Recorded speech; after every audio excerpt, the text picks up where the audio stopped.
ಅಮೆರಿಕದ ನಡುವಿನ ಮಹಾಯುದ್ಧ ಏನಿದೆ 16ನೇ ದಿನಕ್ಕೆ ಕಾಲಿಟ್ಟಿದೆ. ಇರಾನ್ ಆರ್ಥಿಕತೆ ಬುಡಮೇಲಿಗೆ ಅಮೆರಿಕ ಯತ್ನವನ್ನ ಮಾಡ್ತಾ ಇದೆ. ತೀವ್ರ ಸ್ವರೂಪವನ್ನ ಇರಾನ್ ಇಸ್ರೇಲ್ ಯುದ್ಧ ಪಡ್ಕೊಳ್ತಾ ಇರುವಂತದ್ದು. ದಿನೇ ದಿನೇ ಅಟ್ಯಾಕ್ಗಳು, ಕ್ಷಿಪಣಿ ದಾಳಿಗಳು, ಡ್ರೋನ್ ದಾಳಿಗಳು ಹೆಚ್ಚುತ್ತಾ ಇದೆ. ಇರಾನ್ನ ಆರ್ಥಿಕತೆ ಬುಡಮೇಲಿಗೆ ಅಮೆರಿಕ ಯತ್ನ ಪಡಿಸ್ತಾ ಇದೆ. ಇರಾನ್ನ ಖಾರ್ಗ್ ದ್ವೀಪದ ಮೇಲೆ ಮಿಸೈಲ್ ದಾಳಿಯಾಗಿದೆ. ನಿನ್ನೆಯಿಂದ ಇರಾನ್ನ ಒಂದು ಖಾರ್ಗ್ ದ್ವೀಪ ಏನಿದೆ ಇದರ ಮೇಲೆ ಮಿಸೈಲ್ ದಾಳಿಗಳು ಆಗ್ತಾನೆ ಇದೆ. ದಾಳಿಯ ವಿಡಿಯೋವನ್ನ ರಿಲೀಸ್ ಮಾಡಿದೆ ಅಮೆರಿಕ. ಇರಾನ್ನಿಂದಲೂ ಕೂಡ ಪ್ರತಿ ದಾಳಿ ಜೋರಾಗಿ ನಡೀತಾ ಇದೆ. ಈ ಖಾರ್ಗ್ ಅನ್ನುವಂಥ ದ್ವೀಪ ಏನಿದೆ ಇದೊಂದು ರೀತಿ ವ್ಯವಹಾರಕ್ಕೆ ಹಬ್ ಪಾಯಿಂಟ್ ಅಂತಾನೆ ಹೇಳ್ಬಹುದು. ಹರ್ಮುಜ್ ಜಲಸಂಧಿ ತಡೆದ್ರೆ ಉಗ್ರ ದಾಳಿಯ ಎಚ್ಚರಿಕೆಯನ್ನು ನೀಡಲಾಗಿದೆ. ಇಡೀ ಖಾರ್ಗ್ ದ್ವೀಪವೇ ಒಡೇಸ್ ಮಾಡುವಂತಹ ಬೆದರಿಕೆ. ಖಾರ್ಗ್ ದ್ವೀಪದಲ್ಲಿ ಖನಿಜ ಸಂಪತ್ತು, ತೈಲಗಳನ್ನ ಶೇಖರಣೆ ಮಾಡಲಾಗುತ್ತೆ. ಅದಾದ ಮೇಲೆ ಅಲ್ಲಿಂದಲೇ ಎಲ್ಲವೂ ವ್ಯವಹಾರಗಳು ಕೂಡ ಆರಂಭ ಆಗೋದು. ಅಮೆರಿಕದ ಬೆದರಿಕೆಗೆ ಇರಾನ್ ಮಾತ್ರ ಜಗ್ತಾ ಇಲ್ಲ, ಬಗ್ತಾ ಇಲ್ಲ, ದಾಳಿಯನ್ನ ಮುಂದುವರೆಸಿದೆ. ಹರ್ಮುಜ್ ಭದ್ರತೆಗೆ ಜಗತ್ತು ಕೈ ಜೋಡಿಸಬೇಕು ಅಂತ ಹೇಳ್ಕೊಂಡು ಟ್ರಂಪ್ ಇಲ್ಲಿ ಕರೆಯನ್ನ ಕೊಟ್ಟಿರೋದು. 90% ತೈಲ ರಫ್ತು ಖಾರ್ಗ್ ದ್ವೀಪದಿಂದ ಆಗತ್ತೆ. 90% ಗಮನಿಸ್ತಾ ಹೋಗಬಹುದು. ಅಮೆರಿಕದ ಬೆದರಿಕೆಗೆ ಬಗ್ಗದೆ ಇರಾನ್ ಕೂಡ ಪ್ರತಿದಾಳಿಯನ್ನ ಮಾಡ್ತಾ ಇದೆ. ಹರ್ಮುಜ್ ಭದ್ರತೆಗೆ ಜಗತ್ತು ಕೈ ಜೋಡಿಸಬೇಕು ಅಂತ ಹೇಳ್ಕೊಂಡು ಟ್ರಂಪ್ ಒತ್ತಡ ಹೇರ್ತಾ ಇರೋದು. ಮೊಸ್ತಫಾ ಖಮೇನಿಯ ಹತ್ಯೆಗೆ ಟ್ರಂಪ್ ಒಂದಷ್ಟು ಪ್ಲಾನ್ ಅನ್ನ ಮಾಡಾಯಿತು. 92 ಕೋಟಿ ಘೋಷಣೆ ಮಾಡಿದ್ರು. 10 ಮಂದಿ ಇರಾನಿನ ಅಧಿಕಾರಿಗಳು ಮೊಸ್ತಫಾ ಖಮೇನಿಯನ್ನ ಇನ್ಕ್ಲೂಡ್ ಮಾಡಿಕೊಂಡು ಅವರ ಪತ್ತೆಯನ್ನ ಮಾಡಿಕೊಟ್ರೆ, ಅವರ ಚಲನವಲನದ ಬಗ್ಗೆ ಮಾಹಿತಿ ಕೊಟ್ರೆ 92 ಕೋಟಿಯನ್ನ ಘೋಷಣೆ ಮಾಡಿತ್ತು. ಇರಾಕ್ನ ಎರ್ಬಿಲ್ ನಗರದ ಮೇಲೆ ದಾಳಿಯಾಗಿದೆ. ತೈಲ ಸಂಸ್ಕರಣದ ಮೇಲೆ ಇರಾನ್ ಕ್ಷಿಪಣಿ ದಾಳಿಯನ್ನ ಮಾಡಿರುವಂತದ್ದು. ಲಲಾಜ್ ಎಂಬ ತೈಲ ಘಟಕ ಸುಟ್ಟು ಭಸ್ಮ ಆಗಿ ಹೋಗಿದೆ. ಇರಾಕ್ ಮೇಲೆ ಇರಾನ್ ಅಟ್ಯಾಕ್ ಅನ್ನ ಮಾಡ್ತಾ ಇರೋದು. ಲಲಾಜ್ ಎಂಬ ತೈಲ ಘಟಕ ಸುಟ್ಟು ಹೋಗ್ಬಿಟ್ಟಿದೆ. ಅಮೆರಿಕದ ಟ್ರೈನಿಂಗ್ ಸೆಂಟರ್ ಮೇಲೂ ಕೂಡ ಅಟ್ಯಾಕ್ ಆಗಿದೆ. 5 ಖಂಡಾಂತರ ಕ್ಷಿಪಣಿಗಳಿಂದ ದಾಳಿಯಾಗಿರೋದು. ಟೆಲ್ ಅವೀವ್ ಮೇಲೂ ಕೂಡ ಭಾರೀ ದಾಳಿ ಮುಂದುವರಿತಾನೆ ಇದೆ. ಟೆಹರಾನ್ ಒಂದ್ ಕಡೆ, ಇನ್ನೊಂದ್ ಕಡೆ ಟೆಲ್ ಅವೀವ್, ಇಬ್ಬರೂ ಕೂಡ ದಾಳಿಗಳು ಆಗ್ತಾನೆ ಇದೆ. ಎಸ್ಪೆಷಲಿ ತೈಲ ಸಂಸ್ಕರಣಾ ಘಟಕಗಳಿರ್ಬೋದು. ಅದಾದ ಮೇಲೆ ಒಂದಷ್ಟು ಅಮೆರಿಕ ಸೇನಾ ನೆಲೆಗಳು, ವಾಯು ನೆಲೆಗಳಿರುವಂಥದ್ದು. ಅಮೆರಿಕದ ಟ್ರೈನಿಂಗ್ ಸೆಂಟರ್ ಏನಿದೆ ಇವುಗಳನ್ನೇ ಇರಾನ್ ಇಲ್ಲಿ ಟಾರ್ಗೆಟ್ ಮಾಡ್ತಾ ಇದೆ. ಮತ್ತು ಅದ್ರ ಜೊತೆಗೆ ಈ ಅಮೆರಿಕ ಮತ್ತು ಇಸ್ರೇಲ್ ಏನಿದೆ, ಇರಾನ್ನ ಪವರ್ ಅಂತ ಇರುವಂತದ್ದು ತೈಲ ಸಂಸ್ಕರಣಾ ಘಟಕಗಳು. ಅದರಿಂದಲೂ ಕೂಡ ಅವರಿಗೆ ತುಂಬಾ ಬೆನಿಫಿಟ್ ಇದೆ. ಒಂದು ಹರ್ಮುಜ್, ಅದ್ರ ಜೊತೆಗೆ ತೈಲ ಸಂಸ್ಕರಣಾ ಘಟಕಗಳನ್ನು ಕೂಡ ಟಾರ್ಗೆಟ್ ಮಾಡಿದ್ರೆ ಎಲ್ಲ ಆಯಾಮದಲ್ಲೂ ಕೂಡ ಅವರನ್ನ ಹಿಡಿದಿಟ್ಕೊಳ್ಬಹುದು ಅನ್ನುವಂಥದ್ದು ಇಸ್ರೇಲ್ ಮತ್ತು ಅಮೆರಿಕಾದವರ ಲೆಕ್ಕಾಚಾರ. ಇಸ್ರೇಲ್ಗೆ ಇರಾನ್ನಿಂದ ಖಡಕ್ ವಾರ್ನಿಂಗ್ ಅನ್ನ ನೀಡಲಾಗಿದೆ. ಎಲ್ಲೇ ಇದ್ರೂ ಕೂಡ ಹುಡುಕಿ ಕೊಂದೇ ಹಾಕ್ತೀವಿ, ಕೊಲ್ತೀವಿ ಅಂತ ಹೇಳ್ಕೊಂಡು ಇಸ್ರೇಲ್ನ ಪ್ರಧಾನಿ ನೆತನ್ಯಾಹುಗೆ IRGC ಎಚ್ಚರಿಕೆಯನ್ನ ಕೊಟ್ಟಿದೆ. ನಿನ್ನೆ ಅಷ್ಟೇ ಬೆಂಜಮಿನ್ ನೆತನ್ಯಾಹು ಹತ್ಯೆ ಆಗಿದೆ ಅಂತ ಸುದ್ದಿ ಹಬ್ಬಿತ್ತು. ಸೊ ಇಸ್ರೇಲ್ ಸ್ಪಷ್ಟನೆ ಕೊಡುವಂತ ಕೆಲಸ ಮಾಡಿದ್ರು, ನಮ್ಮ ಪ್ರಧಾನಿಗಳು ಆರೋಗ್ಯವಾಗಿದ್ದಾರೆ ಅಂತ.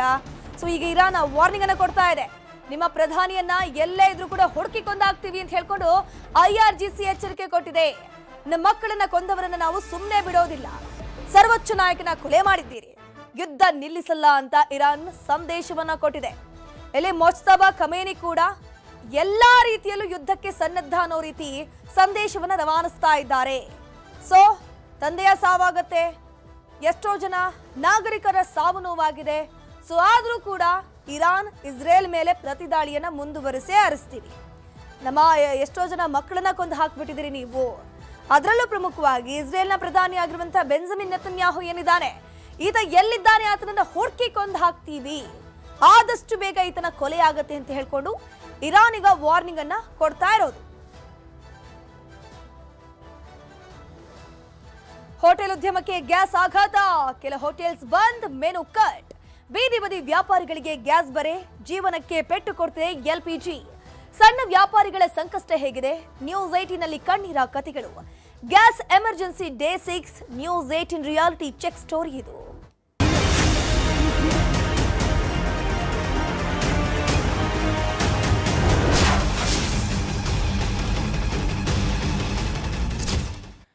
ಬೆಂಗಳೂರಿನಲ್ಲಿ ಸಣ್ಣ ಸಣ್ಣ ಹೋಟೆಲ್ಗಳಿಗೆ ಗ್ಯಾಸ್ ಬಿಸಿ ತಟ್ಟಿದೆ. ಗಾಂಧಿನಗರ ಏರಿಯಾದಲ್ಲಿ ಹಲವು ಹೋಟೆಲ್ಸ್ಗಳು ಈಗಾಗಲೇ ಬಂದ್ ಆಗಿರೋದು. ದೊಡ್ಡ ದೊಡ್ಡ ಹೋಟೆಲ್ಗಳಲ್ಲಿ ಮಾತ್ರ ಊಟ ಸಿಗ್ತಾ ಇದೆ, ಯಾಕಂದ್ರೆ ಅವರು ಆಲ್ಟರ್ನೇಟಿವ್ ವೇ ಅಂದ್ರೆ ಪರ್ಯಾಯ ಮಾರ್ಗವನ್ನ ಕಂಡು ಹಿಡಿದಿರ್ತಾರೆ. ಸೊ ಬ್ಲ್ಯಾಕ್ ಮಾರ್ಕೆಟ್ ಅಲ್ಲೂ ಕೂಡ ಒಂದಷ್ಟು ಗ್ಯಾಸ್ ಸಿಲಿಂಡರ್ನ ಪರ್ಚೇಸ್ ಮಾಡ್ತಾರೆ. ಬಟ್ ಪುಟ್ಟ ಚಿಕ್ಕ ಹೋಟೆಲ್ಗಳ ಮಾಲೀಕರ ಪರಿಸ್ಥಿತಿ ಅಂತೂ ಹೇಳತಿರದಾಗಿ ಹೋಗ್ಬಿಟ್ಟಿದೆ. ದೊಡ್ಡ ಹೋಟೆಲ್ಗಳಲ್ಲಿ ಮಾತ್ರ ಸಿಗ್ತಾ ಇದೆ ಊಟ ತಿಂಡಿ. ರಸ್ತೆ ಬದಿಯ ಹೋಟೆಲ್ಗಳು, ಸಣ್ಣ ಪುಟ್ಟ ಹೋಟೆಲ್ಗಳು ಬಹುತೇಕವಾಗಿ ಬಂದಾಗಿ ಹೋಗ್ಬಿಟ್ಟಿದೆ, ಯಾಕಂದ್ರೆ ಅವ್ರ ಬಳಿ ಗ್ಯಾಸ್ ಇಲ್ಲ. ಗಾಂಧಿನಗರ ಏರಿಯಾದಲ್ಲಿ ನ್ಯೂಸ್ 18 ಕನ್ನಡ ರಿಯಾಲಿಟಿ ಚೆಕ್ ಅನ್ನ ಮಾಡಿದೆ. ಯಾವ್ಯಾವ ಹೋಟೆಲ್ಗಳು ಬಂದಿದೆ, ಯಾವ್ಯಾವ ಹೋಟೆಲ್ಗಳು ಓಪನ್ ಇದೆ, ಅದ್ರ ಜೊತೆಗೆ ಸಣ್ಣ ಪುಟ್ಟ ಹೋಟೆಲ್ ಉದ್ಯಮ ಮಾಡ್ಕೊಂಡಿರುವಂತವರದ್ದು ಕೂಡ ಒಂದಷ್ಟು ಮಾತುಗಳನ್ನ ಕಲೆಕ್ಟ್ ಮಾಡುವಂತ ಕೆಲಸವನ್ನ ನ್ಯೂಸ್ 18 ಮಾಡ್ತಾ ಇದೆ. ಸೊ ಅವರ ಪರಿಸ್ಥಿತಿ ಯಾವ ರೀತಿ ಇದೆ, ಯಾವ ರೀತಿ ಹೋಟೆಲ್ಗಳನ್ನ ನಡೆಸ್ತಾ ಇದ್ದೀರಾ, ಗ್ಯಾಸ್ ಸಿಗ್ತಾ ಇದೆಯಾ ಅನ್ನುವಂಥ ವಿಚಾರಕ್ಕೆ ಸಂಬಂಧಪಟ್ಟಂತೆ ನಿಮ್ಮ ನ್ಯೂಸ್ 18 ಕನ್ನಡ ರಿಯಾಲಿಟಿ ಚೆಕ್ ಮಾಡ್ತಾ ಇದೆ. ದೊಡ್ಡ ದೊಡ್ಡ ಹೋಟೆಲ್ಗಳವರು ಯಾವುದೋ ಒಂದು ಮಾರ್ಗವನ್ನ ಹುಡುಕಿ ಗ್ಯಾಸ್ ಅನ್ನ ತಂದು ಅಡಿಗೆ ಮಾಡಿ ಬಡಿಸ್ತಾ ಇದ್ದಾರೆ. ಈ ಬಗ್ಗೆ ರಿಯಾಲಿಟಿ ಚೆಕ್ ಮಾಡಿದ್ದಾರೆ ನಮ್ಮ ಪ್ರತಿನಿಧಿ ಗಂಗಾಧರ್ ಬಾಗಟ್. ಈ ಹೋಟೆಲ್ಗಳಿಗೆ ಸಿಲಿಂಡರ್ಗಳ ಒಂದು ವ್ಯತ್ಯಾಸ ಆಗಿರ್ಬೋದು, ಇಲ್ಲಿ ಯಾವ ರೀತಿ ಪರಿಣಾಮ ಆಗಿದೆ, ಹೋಟೆಲ್ಗಳು ಓಪನ್ ಇದೆಯಾ ಇಲ್ವಾ ಅನ್ನೋದ್ರ ಬಗ್ಗೆ ಒಂದು ರಿಯಾಲಿಟಿ ಚೆಕ್ ಮೂಲಕವಾಗಿ ಅಲ್ಲಿ ನೋಡೋಣ. ಹೋಟೆಲ್ಗಳಲ್ಲಿ ಯಾವ ಥರ ಓಪನ್ ಇದೆಯಲ್ಲ ಅಂತೇಳಿ. ಸದ್ಯ ನಾವೀಗ ಆನಂದರಾವ್ ಸರ್ಕಲ್ಗೆ ಎಂಟ್ರಿ ಆಗಿದ್ದೇವೆ. ಇಲ್ಲಿ ಓಪನ್ ಇದೆಯಲ್ಲ ಅನ್ನೋ ಸದ್ಯಕ್ಕೆ ನೋಡೋಣ. ಪ್ರಮುಖವಾಗಿ ನಾವೇನು ನೋಡ್ತಾ ಇದ್ದೀವಿ ಈಗ ಸದ್ಯಕ್ಕೆ ಕೆಲವೊಂದು ಪ್ರಮುಖವಾಗಿ ಹೋಟೆಲ್ಗಳಿರುವಂಥದ್ದು. ಇಲ್ಲಿ ಯಾರು ಬರ್ತಾರೆ ಎಲ್ಲರೂ ಕೂಡ ಪ್ರಯಾಣಿಕರು ಎಲ್ಲರೂ ಕೂಡ ತುಂಬ ಜನ ಇಲ್ಲಿ ಬಂದು ಕಾಯುವಂಥದ್ದು. ಕೃಷ್ಣ ಸಾಗರ್ ಹೋಟೆಲ್ ಏನಿದೆ ಸದ್ಯಕ್ಕೆ ಈಗಷ್ಟೇ ಈಗ ಹೋಟೆಲನ್ನು ಓಪನ್ ಮಾಡ್ತಾ ಇದ್ದಾರೆ, ಆದರೆ ಕ್ಲೋಸ್ ಇರುವಂಥದ್ದು. ಸದ್ಯಕ್ಕೆ ಅದು ಓಪನ್ ಇಲ್ಲ, ಕೇವಲ ಓಪನ್ ಮಾಡಿದ್ದಾರೆ. ಈಗ ಹೋಟೆಲನ್ನು ಕ್ಲೋಸ್ ಮಾಡಿರುವಂಥದ್ದು. ಯಾಕಂದರೆ ಇಲ್ಲಿ ಸಿಲಿಂಡರ್ ಒಂದು ಪೂರೈಕೆಯಲ್ಲಿ ಸಾಕಷ್ಟು ಒಂದು ಸಮಸ್ಯೆ ಆಗಿರುವಂಥದ್ದು. ಅಂದರೆ ನಾವು ನೋಡುವಂಥದ್ದು ಅಂದರೆ ಈ ಗಾಂಧಿನಗರ ಒಂದು ಏರಿಯಾಕ್ಕೆ ನಾವೀಗ ಎಂಟ್ರಿ ಆಗಿದ್ದಾವೆ. ಇಲ್ಲಿ ಹೆಚ್ಚಾಗಿ ಒಂದು ಟ್ರಾವೆಲ್ಸ್ ಏನಿರ್ತವೆ ಎಲ್ಲರೂ ಕೂಡ ಒಂದು ಪ್ರಯಾಣಿಕರು ಬರುವಂಥವ್ರು ಎಲ್ಲರೂ ಕೂಡ ಇಲ್ಲೇ ಊಟವನ್ನು ಮಾಡುವಂಥದ್ದು. ಈಗ ಉಡುಪಿ ಉಪಹಾರ ಅಂತಿದೆ, ಆ ಹೋಟೆಲ್ ಕೂಡ ಓಪನ್ ಆಗಿರುವಂಥದ್ದು. ಆದರೆ ಇಲ್ಲಿ ಇಂಪಾರ್ಟೆಂಟ್ ಅಂದರೆ ಸಣ್ಣ ಪುಟ್ಟ ಹೋಟೆಲ್ಸ್ ನಮಗೆ ಕಾಣಿಸ್ತಾ ಇರುವಂಥದ್ದೇನಿದೆ ಅಂದರೆ ಕಡಿಮೆ ಪ್ರಮಾಣದಲ್ಲಿ ಆ ಹೋಟೆಲ್ಗಳನ್ನು ನಡೆಸ್ತಾ ಇದ್ರು, ಅದನ್ನು ಕ್ಲೋಸ್ ಮಾಡಿದ್ದಾರೆ. ನಾವಲ್ಲಿ ಎಂಟ್ರಿಗೆ ಬಂದ ತಕ್ಷಣವೇ ಅಲ್ಲಿ ಮೇನ್ ಪಾಯಿಂಟ್ ಏನಿತ್ತು, ಆ ಮೇನ್ ಹೋಟೆಲ್ಲು ಸದಾ ಓಪನ್ ಇರ್ತಾ ಇತ್ತು, ಜನ ಕ್ರೌಡ್ ಇರ್ತಾ ಇದ್ರು. ಅಲ್ಲಿ ಈಗ ಅದು ಕ್ಲೋಸ್ ಆಗಿರುವಂಥದ್ದು. ಕೇವಲ ಒಂದು 2-3 ಹೋಟೆಲ್ಗಳು ಓಪನ್ ಆಗಿರುವಂಥದ್ದು. ಸದ್ಯ ನಾವೀಗ ಗಾಂಧಿನಗರದ ಮೇನ್ ರೋಡಲ್ಲಿ ನಾವೀಗ ಮುಖ್ಯ ರಸ್ತೆಯಲ್ಲಿ ಹೋಗ್ತಾ ಇದ್ದೀವಿ. ಇಲ್ಲಿ ಟ್ರಾವೆಲ್ಸ್ ಹೆಚ್ಚಾಗಿ ಮೂವ್ಮೆಂಟ್ ಆಗುವಂಥ ಹೋಟೆಲ್ ಕೂಡ ಆಗಿರುವಂಥದ್ದು. ಸದ್ಯ ನಾವೀಗ ಇಲ್ಲಿ ಸಣ್ಣ ಪುಟ್ಟ ಹೋಟೆಲ್ಗಳೇನಿದೆ, ಇಲ್ಲಿ ಉಡುಪಿ ಪಾರ್ಕ್ ಹೋಟೆಲ್ ಏನಿದೆ ಆ ಹೋಟೆಲನ್ನು ನೋಡ್ಬೋದು. ಈಗ ಅದು ಕೂಡ ಇದು ಓಪನ್ ಇದೆ. ಅಂದರೆ ಈಗ ಈ ದೊಡ್ಡ ದೊಡ್ಡ ಹೋಟೆಲ್ಗಳೆಲ್ಲ ಕೂಡ ಆಲ್ಮೋಸ್ಟ್ ಓಪನ್ ಇರುವಂಥದ್ದು. ಜೆ ಕೆಫೆ ಅಂತೇಳಿ ಈ ಹೋಟೆಲ್ ಕೂಡ ಓಪನ್ ಆಗಿರುವಂಥದ್ದು ಕೂಡ ನೋಡ್ಬೋದು. ಅಂದರೆ ಈ ಒಂದು ಗಾಂಧಿನಗರದಿಂದ ಮೆಜೆಸ್ಟಿಕ್ಗೆ ಒಂದು ನಾವೇನು ಹೋಗ್ತೀವಿ ಆ ಹೋಟೆಲ್, ಮತ್ತು ಇಲ್ಲಿ ನೋಡ್ಬೋದು ಕಾಫಿ ಅವ್ರಿಗೆ ಇದು ಕೂಡ ಕ್ಲೋಸ್ ಆಗಿದೆ. ಇಲ್ಲಿ ಕೂಡ ತಿಂಡಿಯನ್ನು ಕೊಡ್ತಾ ಇದ್ರು, ಆ ಕ್ಲೋಸ್ ಆಗಿದೆ. ಅಂದರೆ ಸಣ್ಣ ಪ್ರಮಾಣದಲ್ಲಿ ನಾವೇನು ಹೋಟೆಲ್ಗಳನ್ನು ನಡೆಸ್ತಾ ಇದ್ರು ಅವೆಲ್ಲವೂ ಕೂಡ ಸದ್ಯಕ್ಕೆ ಕ್ಲೋಸ್ ಆಗಿರುವಂಥದ್ದು. ಆದರೆ ಮೇನ್ ಮುಖ್ಯವಾಗಿ ನಡೆಸುವಂಥದ್ದು ಈಗ ಬೃಂದಾವನ ಗ್ರ್ಯಾಂಡ್ ಅಂತೇಳಿ ಈ ಒಂದು ಹೋಟೆಲ್ ಇದೆ. ಇದು ಎಂದಿನಂತೆ ಕೂಡ ಅದು ಓಪನ್ ಆಗಿರುವಂಥದ್ದು ನೋಡ್ಬೋದು. ಬೃಂದಾವನ ಗಾರ್ಡನ್ ಅಂತೇಳಿ ಅದು ಕೂಡ ಓಪನ್ ಆಗಿದೆ. ಈಗ ಫುಟ್ಪಾತಲ್ಲಿ ಸಣ್ಣ ಪುಟ್ಟ ವ್ಯಾಪಾರ ಮಾಡ್ಕೊಳ್ಳುವಂಥವ್ರು ಕೂಡ ಅವರು ಏನು ನಡೆಸೋಕ್ಕಾಗದೆ ಏನೋ ಒಂದು ಜೀವನಕ್ಕೋಸ್ಕರ ಒಂದು ನಡೆಸ್ತಾ ಇದ್ದಾರೆ. ಅಂದರೆ ಏನೋ ಒಂದು ವ್ಯವಸ್ಥೆಯನ್ನು ಮಾಡಿಕೊಂಡು ನಡೆಸುವಂತಹ ಒಂದು ಸ್ಥಿತಿ. ಗಾಂಧಿನಗರದ ಒಂದು ಮುಖ್ಯ ರಸ್ತೆ ನಾವು ಎಲ್ಲವೂ ಕೂಡ ಒಂದು ರೌಂಡಪ್ಪನ್ನು ಮಾಡಿಕೊಂಡ್ವಿ. ರೌಂಡಪ್ಪಲ್ಲಿ ಮೇನಲ್ಲಿ ಪ್ರಮುಖವಾಗಿ ಸ್ವಲ್ಪ ದೊಡ್ಡ ಮಟ್ಟದಲ್ಲಿ ಏನು ನಡೆಸ್ತಾ ಇದ್ರು ಹೋಟ್ಲುಗಳು ಅವರು ಕೂಡ ಎಂದಿನಂತೆ ಓಪನನ್ನು ಮಾಡ್ಕೊಂಡಿದ್ದಾರೆ. ಅದು ಪೂರೈಕೆ ಮಾಡ್ಕೊಳ್ಳುವಂಥದ್ದು ಸಪ್ಲೈ ಇಲ್ಲದೆ ಹೋಟೆಲ್ ನಡೆಸೋಕ್ಕೆ ಆಗದೆ ಅವರೆಲ್ಲೂ ಕೂಡ ಕೆಲವರು ಸಿಬ್ಬಂದಿಗಳಿಗೆ ರಜೆ ಕೊಟ್ಟು ಕಳಿಸಿದ್ದಾರೆ. ಈಗ ಹೋಟೆಲನ್ನು ಕೆಲವೊಂದು ಕಡೆ ಓಪನ್ ಮಾಡಿಲ್ಲ, ಕೆಲವೊಂದು ಕಡೆ ಒಂದು ದೊಡ್ಡ ದೊಡ್ಡ ಹೋಟೆಲ್ಗಳಿಂದ ಅವರು ಎಂದಿನಂತೆ ಓಪನ್ ಮಾಡಿ ನಡೆಸ್ತಾ ಇರುವಂಥದ್ದು. ಕ್ಯಾಮರಾ ಪರ್ಸನ್ ಯೋಗೇಶ್ ಜೋಡಿಸುತ್ತದೆ, ಗಂಗಾಧರ್ ಭಕ್ತ, ನ್ಯೂಸ್ 18 ಬೆಂಗಳೂರು. ಬೆಂಗಳೂರಿನ ಉಲ್ಲಾಳದಲ್ಲಿ ನಾನ್ ವೆಜ್ ಹೋಟೆಲ್ಸ್ಗಳು ಬಂದ್ ಆಗಿದೆ, ಕ್ಲೋಸ್ ಆಗಿ ಹೋಗ್ಬಿಟ್ಟಿದೆ. ಚಿಕ್ಕ ಚಿಕ್ಕ ನಾನ್ ವೆಜ್ ಹೋಟೆಲ್ಗಳು ಕಂಪ್ಲೀಟ್ ಆಗಿ ಕ್ಲೋಸ್ ಆಗಿರೋದು. ಬಿರಿಯಾನಿ ಹೋಟೆಲ್ ಕೆಲವು ಕಡೆ ಓಪನ್ ಇದೆ, ಇನ್ನು ಕೆಲವು ಕಡೆ ಕ್ಲೋಸ್ ಆಗಿದೆ. ವಿದ್ಯಾರ್ಥಿಗಳ ಫೇವ್ರೇಟ್ ಪೂಜಾ ತಿಂಡಿ ಮನೆ ಕೂಡ ಕ್ಲೋಸ್ ಆಗಿರೋದು. ಯಾಕಂದ್ರೆ ವಿದ್ಯಾರ್ಥಿಗಳು ಎಸ್ಪೆಷಲಿ ಚಿಕ್ಕ ಚಿಕ್ಕ ತಿಂಡಿ ಅಂಗಡಿಗಳೆಲ್ಲ ಹೋಗ್ತಾ ಇರ್ತಾರೆ. ಸೊ ಇದು ಕೂಡ ಕ್ಲೋಸ್ ಆಗಿದೆ. ಗ್ಯಾಸ್ ಪೂರೈಕೆ ಆಗದೆ ಹೋಟೆಲ್ಗಳಿಗೆ ಬೀಗ ಬಿದ್ದಿರೋದು. ಚಿಕ್ಕ ಪುಟ್ಟ ಹೋಟೆಲ್ ಉದ್ಯಮ ಮಾಡ್ಕೊಂಡಿರೋರಿಗೆ ದಿನದಲ್ಲಿ ಎಷ್ಟು ಅರ್ನಿಂಗ್ ಆಗುತ್ತೆ ನೋಡಿ, ಆದಾಯ ಆಗುತ್ತೆ ನೋಡಿ, ಅದರಿಂದನೇ ಅವರ ಜೀವನ ಸಾಗಬೇಕು, ಅದರಿಂದನೇ ಅವರು ಮತ್ತೊಂದು ಗ್ಯಾಸ್ ಸಿಲಿಂಡರ್ ಕೊಂಡ್ಕೊಳ್ಳೋಕ್ಕಾಗತ್ತೆ ಅಥವಾ ದಿನಸುಗಳನ್ನು ಕೊಂಡ್ಕೊಳ್ಳೋಕ್ಕಾಗತ್ತೆ. ಬಟ್ ಇಲ್ಲಿ ಅಡುಗೆ ಮಾಡಬೇಕು, ಇನ್ಕಮ್ ತರಬೇಕು ಅಂತಂದ್ರೆ ಇಲ್ಲಿ ಗ್ಯಾಸ್ ಸಿಲಿಂಡರೇ ಸಿಗ್ತಾ ಇಲ್ಲ. ಒಂದು ಗ್ಯಾಸನ್ನು ತಗೊಳ್ಳೋಣ, ಎಷ್ಟು ಹಬ್ಬ ಅಂದರೆ ರೇಟ್ ಎಷ್ಟು ಹೇಳ್ತಾರೆ ಅಂತಂದರೆ ಇವರೆಲ್ಲ 3,000-4,000 ರೂಪಾಯಿ ಕೇಳ್ತಾರೆ. ಅದು ಖರೀದಿ ಮಾಡೋಕೆ ನಮ್ಮ ಹತ್ರ ಸಾಮರ್ಥ್ಯ ಇಲ್ಲ ಅಂತ ಹೇಳ್ಕೊಂಡು ತುಂಬಾ ಜನರು ಉಳ್ಳಾಲದ ದೃಶ್ಯವನ್ನು ನೀವು ನೋಡ್ತಾ ಇದ್ದೀರಾ. ಅಲ್ಲೂ ಕೂಡ ಚಿಕ್ಕ ಚಿಕ್ಕ ಹೋಟೆಲ್ಗಳು ಬಂದಾಗಿದೆ. ಬೆಂಗಳೂರಿನ ಉಳ್ಳಾಳದಿಂದ ನಮ್ಮ ಪ್ರತಿನಿಧಿ ಪ್ರಗತಿ ಶೆಟ್ಟಿ ಏನಿದ್ದಾರೆ ರಿಯಾಲಿಟಿ ಚೆಕ್ ನಡೆಸಿದ್ದಾರೆ. ಏನ್ ಹೇಳಿದ್ದಾರೆ ಬನ್ನಿ ನೋಡ್ಕೊಂಡು. ಕಮರ್ಷಿಯಲ್ ಗ್ಯಾಸ್ ಸಿಲಿಂಡರ್ ವ್ಯತ್ಯಯ ಹಿನ್ನೆಲೆ ಬೆಂಗಳೂರಿನ ಬಹುತೇಕ ಹೋಟೆಲ್ ಕ್ಲೋಸ್ ಆಗಿದ್ದು, ಸದ್ಯ ನಾನೀಗ ಯೂನಿವರ್ಸಿಟಿ ಭಾಗ, ಬೆಂಗಳೂರು ಯೂನಿವರ್ಸಿಟಿ ಭಾಗದ ಉಳ್ಳಾಳ ಮುಖ್ಯ ರಸ್ತೆಯಲ್ಲಿದ್ದೀನಿ. ಇಲ್ಲಿ ಯಾವ್ಯಾವ ಹೋಟೆಲ್ ಕ್ಲೋಸ್ ಆಗಿದೆ ಅನ್ನೋದನ್ನ ನಮ್ಮ ವಿಡಿಯೋ ಜರ್ನಲಿಸ್ಟ್ ನೂರ್ ನಿಮ್ಗೆ ವಿಜುವಲ್ಸ್ ಅನ್ನ ತೋರಿಸ್ತಾ ಹೋಗ್ತಾರೆ. ದೃಶ್ಯವನ್ನ ನೀವು ಗಮನಿಸ್ತಾ ಹೋದ್ರೆ ಯೂನಿವರ್ಸಿಟಿಯ ಸಿಗ್ನಲ್ ಅಲ್ಲೇ ಇರುವಂತಹ ಪೂಜಾ ತಿಂಡಿ ಮನೆ ಹೋಟೆಲ್ ಏನಿದೆ, ಆ ಹೋಟೆಲ್ ಕಂಪ್ಲೀಟ್ ಆಗಿ ಕ್ಲೋಸ್ ಆಗಿರುವಂತಹ ಚಿತ್ರಣ ಕಂಡು ಬರ್ತಾ ಇದೆ. ಕಳೆದ 4-5 ದಿನಗಳಿಂದಲೂ ಕೂಡ ಈ ಹೋಟೆಲ್ ಕ್ಲೋಸ್ ಆಗಿತ್ತು. ಸೊ ಇವತ್ತು ಕೂಡ ಹೋಟೆಲ್ ಕ್ಲೋಸ್ ಆಗಿದೆ. ಕಮರ್ಷಿಯಲ್ ಗ್ಯಾಸ್ ಸಿಲಿಂಡರ್ ಪೂರೈಕೆಯಲ್ಲಿ ವ್ಯತ್ಯಯ ಇರುವಂತಹ ಕಾರಣ ಹೋಟೆಲ್ ಅನ್ನ ಓಪನ್ ಮಾಡಿಲ್ಲ. ಸೊ ಈ ಭಾಗದಲ್ಲಿ ಬಹುತೇಕ ಜನ ಹೋಟೆಲ್ ಊಟವನ್ನೇ ನಂಬ್ಕೊಂಡಿದ್ದಾರೆ. ಯಾಕಂದ್ರೆ ಸಾಕಷ್ಟು ಜನ ಇಲ್ಲಿ ಸ್ಟೂಡೆಂಟ್ಸ್ ಇರ್ತಾರೆ, ಸಾಕಷ್ಟು ಜನ ಇಲ್ಲಿ ಬೇರೆ ಬೇರೆ ಕೆಲಸಕ್ಕೆ ಹೋಗೋರೆಲ್ಲರಿಗೂ ಕೂಡ ಈ ಭಾಗದಲ್ಲಿರುವಂತಹ ಚಿಕ್ಕ ಪುಟ್ಟ ಹೋಟೆಲ್ ನಲ್ಲಿ ಏನ್ ಫುಡ್ ಸಿಗುತ್ತೆ ಅದೇ ಒಂದು ಅವರಿಗೆ ಆಹಾರ ಆಗಿರುತ್ತೆ. ಸೊ ಹೋಟೆಲ್ ಕ್ಲೋಸ್ ಆಗಿರೋದು ತುಂಬಾ ಜನಕ್ಕೆ ಈಗ ಬೇಸರದ ಸಂಗತಿ ಅಂತ ಹೇಳ್ಬೋದು. ಅದರಲ್ಲೂ ಕೂಡ ಪೂಜಾ ತಿಂಡಿ ಮನೆ ಈ ಭಾಗದಲ್ಲಿ ಸಿಕ್ಕಾಪಟ್ಟೆ ಫೇಮಸ್ ಅಂತ ಹೇಳ್ಬೋದು. ಇನ್ನೊಂದು ಹೋಟೆಲ್ ಇಲ್ಲೇ ಇರುವಂತಹ ಹೋಟೆಲ್ ಅಂದ್ರೆ ಅದು ಹೋಟೆಲ್ ಆಸರೆ. ಆ ಹೋಟೆಲ್ ಆಸರೆಯ ದೃಶ್ಯಾವಳಿಯನ್ನು ಕೂಡ ನಾನು ತೋರಿಸ್ತಾ ಇದ್ದೀನಿ. ಹೋಟೆಲ್ ಆಸರೆ ಎಂದಿನಂತೆ ಸಹಜವಾಗಿ ಇಲ್ಲಿ ಓಪನ್ ಆಗಿದೆ. ಗಮನಿಸಿದ್ರೆ ದಾವಣಗೆರೆ ಬೆಣ್ಣೆ ದೋಸೆ ಈ ಭಾಗದಲ್ಲಿ ಸಿಕ್ಕಾಪಟ್ಟೆ ಫೇಮಸ್. ಅಂದ್ರೆ ಇಲ್ಲಿರುವಂತಹ ಬಹುತೇಕ ಹಾಸ್ಟೆಲ್ ಅಲ್ಲಿ ಇರುವಂತಹ ಹುಡುಗರೆಲ್ಲ ಬಂದು ತಿಂತಾ ಇರ್ತಾರೆ ಯಾವಾಗ್ಲೂ ಕೂಡ. ಸೊ ಹಾಗಾಗಿ ಅದು ಕೂಡ ಓಪನ್ ಇರುವಂತಹದ್ದು. ಅಂದ್ರೆ ಇರುವಂತಹ ಸಿಲಿಂಡರ್ ಅಲ್ಲೇ ಅಡ್ಜಸ್ಟ್ ಮಾಡಿಕೊಂಡು ಅವರು ಓಪನ್ ಮಾಡಿರುವಂತಹ ಚಿತ್ರಣ ಕಂಡು ಬರ್ತಾ ಇದೆ. ನಾನ್ ವೆಜ್ ಹೋಟೆಲ್ಗಳು ಜಾಸ್ತಿ ಓಪನ್ ಇರಬೇಕಾಗಿತ್ತು, ಬಟ್ ಕೆಲವು ಹೋಟೆಲ್ ಓಪನ್ ಇದೆ, ಕೆಲವು ಹೋಟೆಲ್ ಓಪನ್ ಇಲ್ಲದೆ ಇರೋ ಚಿತ್ರಣ ಕಂಡು ಬರ್ತಾ ಇದೆ. ಸೊ ನೀವೀಗ ಗಮನಿಸಿದ್ರೆ ದೃಶ್ಯದಲ್ಲಿ ಒಂದು ನಾನ್ ವೆಜ್ ಹೋಟೆಲ್ ಅಂದ್ರೆ ಬಿರಿಯಾನಿ ಮನೆ ಅಂತ ಅರ್ಧ ಹೋಟೆಲ್ ಇದೆ, ಅರ್ಧ ಕ್ಲೋಸ್ ಇದೆ. ಅಂದ್ರೆ ಈಗಷ್ಟೇ ಓಪನ್ ಆಗಿರುವಂತಹ ಹೋಟೆಲ್ ಇದು. ಅಂದ್ರೆ ಅವ್ರಿಗೆ ಈಗಷ್ಟೇ ಗ್ಯಾಸ್ ಸಿಲಿಂಡರ್ ಸಿಕ್ಕಿರುವಂತಹ ಹಿನ್ನೆಲೆ ಓಪನ್ ಆಗಿದೆ. ಸೊ ಇಲ್ಲಿ ನೀವು ಗಮನಿಸಿದ್ರೆ ಸಾಲು ಸಾಲಾಗಿ ಇರುವಂತದ್ದು ಬೀದಿ ಬದಿಯ non veg ಹೋಟೆಲ್ಗಳಿವು. So stall dum biryani ಅಂತೆಲ್ಲ. ಸೊ ಕಂಪ್ಲೀಟ್ ಆಗಿ ಸ್ಟಾರ್ ದಮ್ ಬಿರಿಯಾನಿ ಇದು ಕಂಪ್ಲೀಟ್ ಆಗಿ ಇದೊಂದು ಹೋಟೆಲ್ ಓಪನ್ ಇದೆ ಅನ್ನೋದನ್ನ ಬಿಟ್ರೆ ಈ ಭಾಗದಲ್ಲಿ ಬಹುತೇಕ ಹೋಟೆಲ್ಗಳು ಕ್ಲೋಸ್ ಇರುವಂತಹ ಚಿತ್ರಣ ಕಂಡು ಬರ್ತಾ ಇದೆ. ಸೊ ಉಳ್ಳಾಲ್ ಮುಖ್ಯ ರಸ್ತೆಯಲ್ಲಿ ಕೆಲವು ಹೋಟೆಲ್ ಓಪನ್ ಇದೆ, ಹಲವು ಹೋಟೆಲ್ ಕ್ಲೋಸ್ ಇದೆ. ವೆಜ್ ಹೋಟೆಲ್ ಓಪನ್ ಇದೆ, ನಾನ್ ವೆಜ್ ಹೋಟೆಲ್ ಕೆಲವು ಕ್ಲೋಸ್ ಇದೆ. ವೀಕೆಂಡ್ ಇರೋ ಹಿನ್ನೆಲೆ ಜಾಸ್ತಿ ಜನ ಇರಬೇಕಿತ್ತು, ಜನ ಕೂಡ ಕಮ್ಮಿ ಇದ್ದಾರೆ. ಹೋಟೆಲ್ನವರು ಕೂಡ ಇರೋ ಬರೋ ಒಂದಷ್ಟು ಸಿಲಿಂಡರ್ ಅಲ್ಲೇ ಅಡ್ಜಸ್ಟ್ ಮಾಡಿಕೊಂಡು ಹೋಟೆಲ್ ರನ್ ಮಾಡ್ತಾ ಇರೋ ಚಿತ್ರಣ ಸದ್ಯ ಉಳ್ಳಾಲ್ ಮುಖ್ಯ ರಸ್ತೆ ಭಾಗದಲ್ಲಿ ಕಂಡು ಬರ್ತಾ ಇದೆ. ಮಧ್ಯಪ್ರಾಚ್ಯದಲ್ಲಿ ಯುದ್ಧ ಹಿನ್ನೆಲೆಯಲ್ಲಿ ಈಗಾಗಲೇ ಹಲವು ಕಡೆಯಲ್ಲಿ ಸಮಸ್ಯೆಗಳು ಆಗ್ತಾ ಇದೆ. ರಾಜ್ಯದ ನಾನಾ ಭಾಗಗಳಲ್ಲಿ ಈ ಗ್ಯಾಸ್ ಟ್ರಬಲ್ ಅನ್ನುವಂಥದ್ದು ಉದ್ಭವ ಆಗಿದೆ. ಯಾರು ಕೂಡ ಎಕ್ಸ್ಪೆಕ್ಟ್ ಮಾಡಿರಲಿಲ್ಲ. ಪೆಟ್ರೋಲ್ ಡೀಸೆಲ್ ಅಲ್ಲಿ ಏರುಪೇರು ಆಗಬಹುದು ಅಂತ ಅನ್ಕೊಂಡಿದ್ರು, ಬಟ್ ಈಗ ಗ್ಯಾಸ್ ಟ್ರಬಲ್ ಶುರುವಾಗಿದೆ. ಹುಬ್ಬಳ್ಳಿಯ ಹೋಟೆಲ್ಗಳಿಗೂ ಕೂಡ ಈ ಗ್ಯಾಸ್ ಸಮಸ್ಯೆಯ ಬಿಸಿ ತಡ್ತಾ ಇದೆ. ಗ್ಯಾಸ್ ಕೊರತೆಯಿಂದಾಗಿ ಹಲವು ಬಡಾವಣೆಗಳಲ್ಲಿ ಸಮಸ್ಯೆ ಆಗ್ತಾ ಇರೋದು. ಹುಬ್ಬಳ್ಳಿಯ ಕೆಲ ಹೋಟೆಲ್ಗಳಲ್ಲಿ ಮೆನು ಕಡಿತ ಆಗಿದೆ. ಗ್ಯಾಸ್ ಹೆಚ್ಚು ಬಳಕೆಯಾಗುವಂತಹ ತಿಂಡಿ ಪೂರೈಕೆ ಸ್ಥಗಿತ ಆಗಿದೆ. ದೋಸೆ ಇರಬಹುದು, ಪೂರಿ ಇರಬಹುದು, ವಡೆ ಇರಬಹುದು. ಸೊ ಇಂಥದ್ದೆಲ್ಲ ಇದಕ್ಕೆಲ್ಲ ಹೆಚ್ಚು ಗ್ಯಾಸ್ ಬಳಕೆ ಆಗುತ್ತೆ.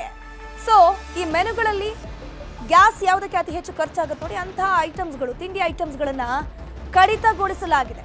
ಹುಬ್ಬಳ್ಳಿಯ ಹೋಟೆಲ್ಗಳ ಪರಿಸ್ಥಿತಿ ಇದು.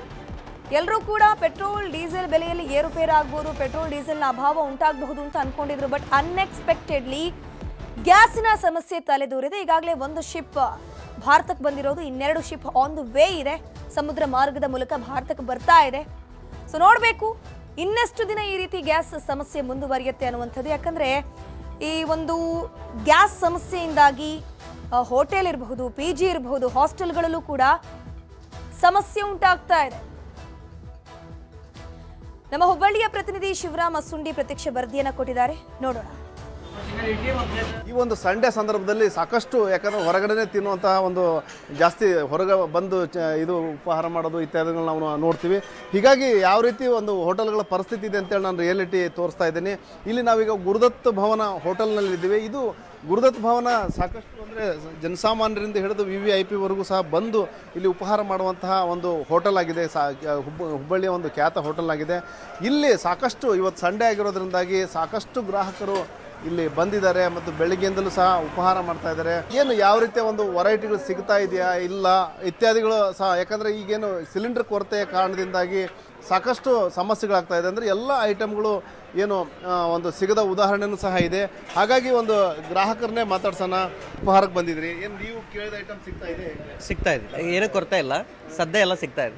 ಇಲ್ಲ, ಏನೂ ಪ್ರಾಬ್ಲಮ್ ಇಲ್ಲ. ಹುಬ್ಳಿಲಿ ಎಲ್ಲ ಹೋಟ್ಲು ಓಪನ್ ಇದೆ, ಎಲ್ಲ ಕರೆಕ್ಟಾಗಿ ಸಿಗ್ತಾ ಇದೆ. ಯಾವ ಐಟಮು ಕೊರತೆ ಇಲ್ಲ, ಎಲ್ಲ ಐಟಮು ಸಿಗ್ತಾ ಇದೆ. ಇಲ್ಲಿ ಏನು ಸಾಕಷ್ಟು ಗ್ರಾಹಕರು ಇಲ್ಲಿ ಏನು ಕೂಡ್ಲಿಕ್ಕೂ ಸಹ ಜಾಗ ಇರಲಾರ್ದ ಪರಿಸ್ಥಿತಿ ನಿರ್ಮಾಣ ಆಗಿದೆ ಅಂತ ಹೇಳ್ಬೋದು. ಉಪ್ಪಿಟ್ಟು, ಇಡ್ಲಿ ಇತ್ಯಾದಿ, ಪೂರಿ ಇತ್ಯಾದಿಗಳನ್ನ ಸಹ ಅಷ್ಟೇ ಮಾಡ್ತಾ ಇದ್ದಾರೆ.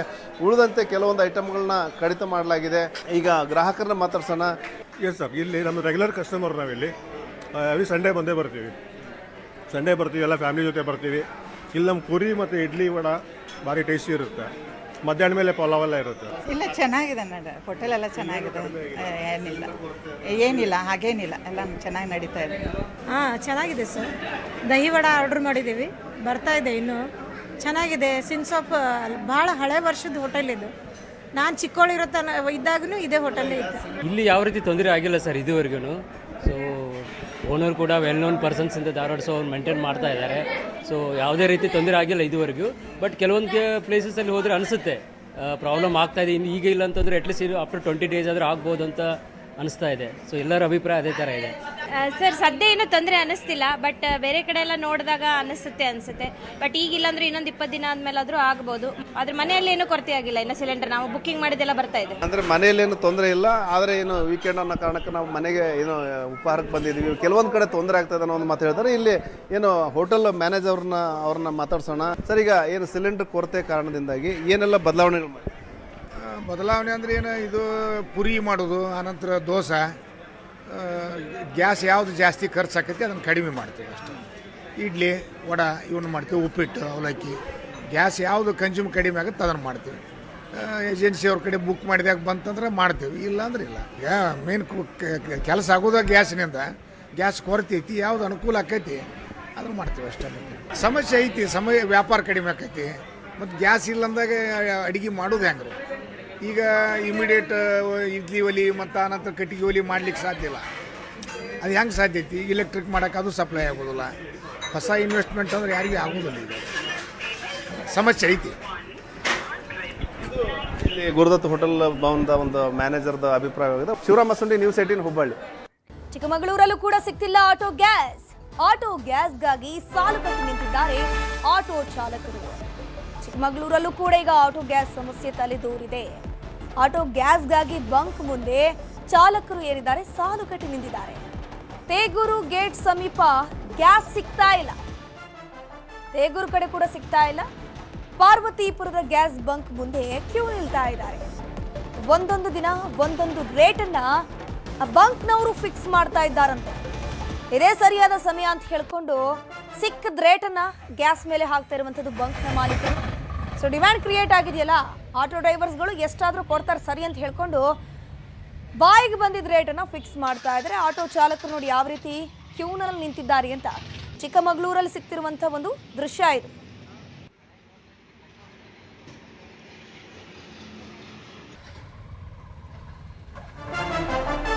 ಚಿಕ್ಕಮಗಳೂರು ಆಯ್ತು, ಈಗ ಗದಗದ ಪರಿಸ್ಥಿತಿ ಕೂಡ ಅದೇ ಆಗೋಗ್ಬಿಟ್ಟಿದೆ. ಗದಗ್ನ ವೀರೇಶ್ವರ ಪುಣ್ಯಾಶ್ರಮಕ್ಕೆ ಗ್ಯಾಸ್ ಬಿಸಿ ತಟ್ಟಿದೆ. ಶ್ರೀಮಠದ ವಿದ್ಯಾರ್ಥಿಗಳು ಹಾಗೂ ಭಕ್ತರಿಗೆ ಶಾಕ್ ಎದುರಾಗಿದೆ. ಹಾಸ್ಟೆಲ್, ಪಿಜಿಗಳು ಈಗ ಮಠದ ಸರದಿ. ಶ್ರೀಮಠದ ವಿದ್ಯಾರ್ಥಿಗಳು ಹಾಗೂ ಭಕ್ತರಿಗೆ ಶಾಕಿಂಗ್ ಅಂತಾನೆ ಹೇಳ್ಬಹುದು. ಅಂಧ ಅನಾಥ ಮಕ್ಕಳ ಪ್ರಸಾದಕ್ಕೆ ತೊಂದರೆ ಆಗ್ತಾ ಇದೆ. ಒಲೆಯ ಮೂಲಕ ಅಡಿಗೆ ಮಾಡ್ತಾ ಇದ್ದಾರೆ ಶ್ರೀಮಠದ ಸಿಬ್ಬಂದಿಗಳು.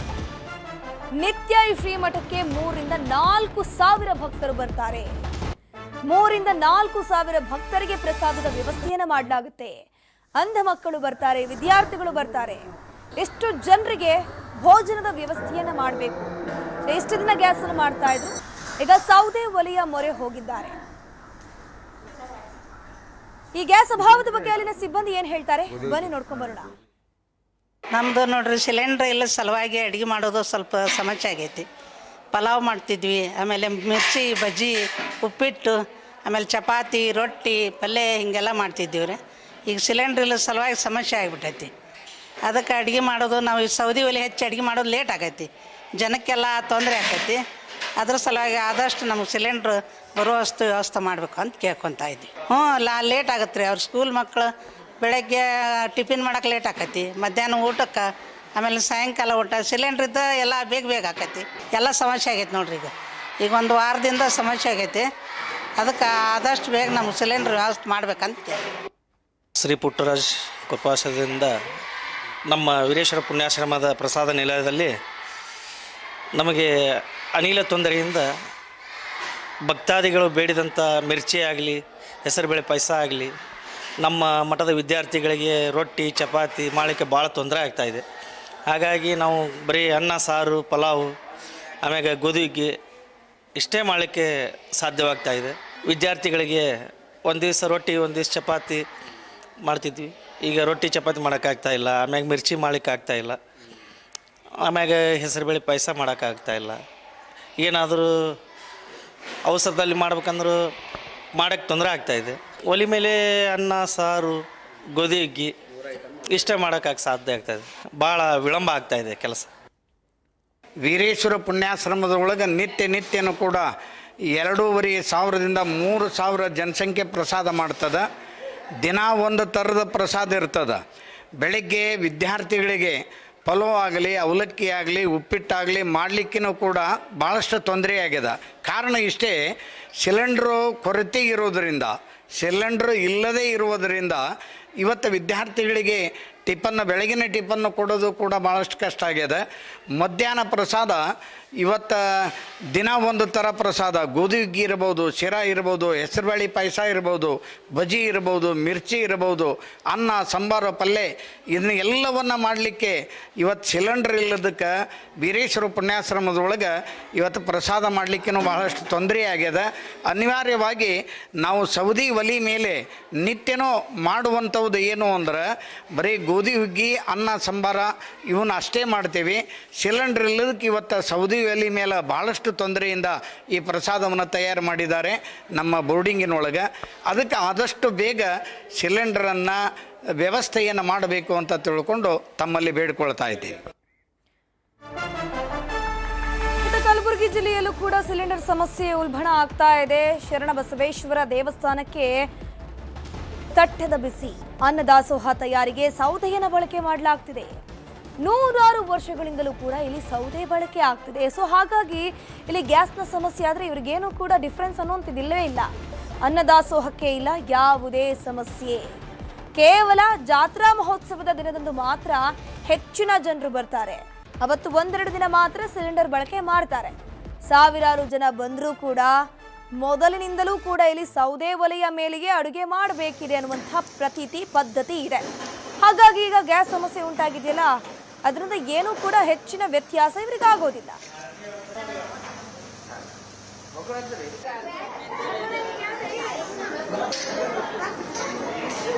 ಈಗ ಅಲ್ಲಿಂದ ನಮ್ಮ ಪ್ರತಿನಿಧಿ ಅರುಣ್ ಕುಮಾರ್ ಕದಂ ಪ್ರತ್ಯಕ್ಷ ವರದಿಯನ್ನು ಕೂಡ ರಿಯಾಲಿಟಿ ಚೆಕ್ ನಡೆಸಿದ್ದಾರೆ. ಬನ್ನಿ. ಇರಾನ್ ಮತ್ತು ಇಸ್ರೇಲ್ ಯುದ್ಧದಿಂದಾಗಿ ಸಾಕಷ್ಟು ಕಡೆಗಳಲ್ಲಿ ಗ್ಯಾಸ್ ಸಿಲಿಂಡರ್ಗೆ ಅಭಾವ ಉಂಟಾಗಿರುವಂಥದ್ದು. ಗ್ಯಾಸ್ ಸಿಲಿಂಡರ್ ಇಲ್ಲದೆ ಸಾಕಷ್ಟು ಜನ ಪರದಾಡ್ತಿದ್ರೆ, ಆದರೆ ನಮ್ಮ ಕಲಬುರಗಿಯ ಸಂಸ್ಥಾನ ಮಠ ಆದಂಥ ಶ್ರೀ ಶರಣಬಸವೇಶ್ವರ ದೇವಸ್ಥಾನದಲ್ಲಿ ಅದಕ್ಕೆ ಯಾವುದೇ ರೀತಿಯ ಬಿಸಿ ತಟ್ಟಿಲ್ಲ. ಯಾಕಂತಂದ್ರೆ ಇಲ್ಲಿ ಕಳೆದ ಸುಮಾರು 250 ವರ್ಷಗಳ ಇತಿಹಾಸ ಹೊಂದಿರುವಂಥ ಈ ಒಂದು ದಾಸೋಹ ಮಠಕ್ಕೆ ಯಾವುದೇ ರೀತಿಯ ತೊಂದರೆ ಆಗಿಲ್ಲ. ಯಾಕಂತಂದ್ರೆ ಪ್ರತಿ ದಿನವೂ ಕೂಡ ಇಲ್ಲಿ ಬರುವಂಥ ಭಕ್ತಾದಿಗಳೇ, ಬರುವಂಥ ಜನರೇನಿದ್ದಾರೆ ಸಾರ್ವಜನಿಕರಿಗೆ ಒಲೆ ಮೇಲೆ ಅಡಿಗೆಯನ್ನು ಮಾಡಿಕೊಡುವಂಥದ್ದು. ನಾವೀಗ ಕಲಬುರಗಿಯ ಶರಣಬಸವೇಶ್ವರ ಸಂಸ್ಥಾನ ಮಠದ ದಾಸೋಹ ಮನೆಯಲ್ಲಿದ್ದೀವಿ. ಈ ಒಂದು ಮಹಾಮನೆಯಲ್ಲಿ ಕಳೆದ 250 ವರ್ಷಗಳಿಂದ ಕೂಡ ಈಗ ಇಲ್ಲಿ ಬಂದಂತ ಭಕ್ತರಿಗೆ ಮತ್ತು ದೇವಸ್ಥಾನಕ್ಕೆ ಅಲ್ಲದೆ ಬೇರೆ ಬೇರೆ ಕಡೆಗಳಲ್ಲಿ ಬರುವಂತ ಭಕ್ತರಿಗೆ ಈಗ ಅನ್ನದಾಸೋಹನ ಮಾಡ್ತಾ ಇರುವಂಥದ್ದು. ಪ್ರತಿನಿತ್ಯವೂ ಕೂಡ 8ರಿಂದ 10 ಕ್ವಿಂಟಲ್ ಅಕ್ಕಿಯಿಂದ ರೈಸನ್ನು ಮಾಡಿ ಅವರಿಗೆ ಅನ್ನದಾಸೋಹನ ನೀಡ್ತಾ ಇರುವಂಥದ್ದು. ಬೆಳಗ್ಗೆ 7-8 ಗಂಟೆಯಿಂದಲೂ ಕೂಡ ಈ ಒಂದು ಅಡಿಗೆ ಏನು ಪ್ರೊಸೆಸ್ ಅನ್ನ ನಡೀತಾ ಇರುವಂಥದ್ದು. ಕಳೆದ 250 ವರ್ಷಗಳಿಂದ ಈ ಒಂದು ಪರಂಪರೆ ಮುಂದುವರಿಸಿಕೊಂಡು ಬಂದಿರುವಂಥದ್ದು. ಯಾಕಂತಂದ್ರೆ ಇಲ್ಲಿವರೆಗೂ ಕೂಡ ಇಲ್ಲಿ ಏನಂತಂದ್ರೆ ಯಾವಾಗ ಶರಣಬಸವೇಶ್ವರ ಜಾತ್ರಾ ಮಹೋತ್ಸವ ಮತ್ತು ಶ್ರಾವಣ ಮಾಸ ಬರುತ್ತೆ ಆ ಒಂದು ಸಂದರ್ಭದಲ್ಲಿ ಮಾತ್ರ 1-2 ದಿನಗಳು ಮಾತ್ರ ಇಲ್ಲಿ ಗ್ಯಾಸ್ ಅನ್ನ ಯೂಸ್ ಅನ್ನ ಮಾಡುವಂಥದ್ದು. ಆದ್ರೆ ಪ್ರತಿನಿತ್ಯವೂ ಕೂಡ ಸಾವಿರಾರು ಜನ ಏನು ಭಕ್ತರು ಬರ್ತಾರೆ ಇಲ್ಲಿ ದಾಸೋಹ ಮನೆಗೆ, ಮಹಾಮನೆಗೆ ಬರುವಂತ ಎಲ್ಲ ಭಕ್ತರಿಗೂ ಕೂಡ ಏನಂತಂದ್ರೆ ಅನ್ನದಾನಕ್ಕೆ ವ್ಯವಸ್ಥೆಯನ್ನ ಮಾಡ್ತಾರೆ. ಆದ್ರೆ ಇಲ್ಲಿ ಯಾವುದೇ ರೀತಿಯ ಸಿಲಿಂಡರ್ ಯೂಸ್ ಮಾಡಲ್ಲ. ಸೌದೆ ಒಲೆ ಮೇಲೆ ಕೂಡ ಪ್ರತಿನಿತ್ಯವೂ ಕೂಡ ಸಾವಿರಾರು ಜನರಿಗೆ ಅನ್ನದಾನ ಮಾಡ್ತಾರೆ. ಇಲ್ಲಿ ಯಾವ್ಯಾವೆಲ್ಲ ಆಗುತ್ತೆ ಇದು ಸಿಲಿಂಡರ್ ಏನಾದರೂ ಸಮಸ್ಯೆ ಆಗಿದೆಯಾ, ಇವರು ಇಷ್ಟು ವರ್ಷಗಳಿಂದ ಹೇಗೆ ಮಾಡ್ಕೊಂಡು ಬಂದಿದ್ದಾರೆ ಅನ್ನೋದು ಮಾತಾಡೋಕೆ ಈಗ ನಮ್ಮೊಂದಿಗಿದ್ರೆ ಅವರನ್ನೇ ಮಾತಾಡ್ಸೋಣ. ಸರಿಗೆ ಈ ಮಹಾಮನೆಯಲ್ಲಿ ಈಗ ಸೌದೆ ಒಲೆಯಿಂದ ಎಷ್ಟು ವರ್ಷದಿಂದ ಮಾಡ್ಕೊಂಡು ಬರ್ತೀರಿ? ಈ ಗ್ಯಾಸ್ ಏನು ಸಿಲಿಂಡರ್ ಏನು ಅಭಾವ ಆಗಿದೆ, ಅದು ಇದಕ್ಕೆ ಏನಾದ್ರು ಬಿಸಿ ತಟ್ಟಿಲ್ವಾ ಅಂತ? ಅದಕ್ಕೆ ಏನು ಬಿಸಿ ತಟ್ಟಲ್ರಿ, ನಾವು ಕಟ್ಟಿಗೆ ಒಲೆ ಮೇಗೆ ಮಾಡ್ತೀವಿ ರೀ. ಒಂದು 1000 ವರ್ಷ ಆಯ್ತಾನ ಇದು ಹಿಂಗೆ ಕಟ್ಟಿಗೆ ಮೇಗೆ ಮಾಡ್ಲಾಕತ್ತೀರಿ. ಕಟ್ಟಿಗೆ ದಂಟ ಹಚ್ಚಿ ಇದ್ರ ಮೇಗೆ ಅಡುಗೆ ಮಾಡ್ತೀವಿ ನಾವು. ಮಹಾದಾಸೋಗ ಬಂದವ್ರಿಗೆ ಯಾರಿಗೂ ಪ್ರಸಾದನೂ ಕಡಿಮೆ ಬೀಳಲ್ಲ, ಏನೂ ಇಲ್ಲ ರೀ. ದಿನ ಒಂದು ಬೊಗಣೆ ಸಾಂಬಾರ, 3 ಬೊಗಣೆ ಅನ್ನ, 1 ಬೊಗಣೆ ನುಚ್ಚು, ಇಷ್ಟು ಮಾಡ್ತೀವಿ ನಾವು. ಇಷ್ಟು ಮಾಡಿ ಮಹಾದಾಸೋಗವನ್ನು ಓಂ ನಮ ಶಿವಾಯ ಎಂದು ನಡೆಸುತ್ತೇವೆ. ಅನ್ನಕ್ಕಾಗಿ ಯಾವುದೇ ಕೊರತೆ ಆಗಿಲ್ಲ. ನಾವು ಏನಂತಂದ್ರೆ ಸಿಲಿಂಡರ್ಗಳನ್ನ ಬಳಸಲ್ಲ, ಸೌದೆ ಒಲೆ ಮೇಲೆ ಇದೊಂದು ಪಾರಂಪರಿಕವಾದಂಥ ಮಠವಾಗಿದ್ದರಿಂದ ಸೌದೆ ಒಲೆ ಮೇಲೆ ಅಡಿಗೆನ ಮಾಡ್ತಿದ್ವಿ. ಈ ಒಂದು ಯುದ್ಧ ಹಿನ್ನೆಲೆಯಲ್ಲಿ ಗ್ಯಾಸ್ಗೆ ಅಭಾವ ಆಗಿದೆ, ಆದರೆ ಅದರ ಬಿಸಿ ಮಾತ್ರ ನಮ್ಮ ಈ ಮಹಾಮನೆಗೆ ತಟ್ಟಿಲ್ಲ ಅನ್ನೋ ಮಾತು ಕೂಡ ಹೇಳ್ತಾ ಇರುವಂಥದ್ದು. ಕ್ಯಾಮ್ರಾ ಪರ್ಸನ್ ಸಂಜು ತಳವಾರ್ ಜೊತೆ ಅರುಣ್ ಕದಂ, ನ್ಯೂಸ್ 18 ಕಲಬುರಗಿ.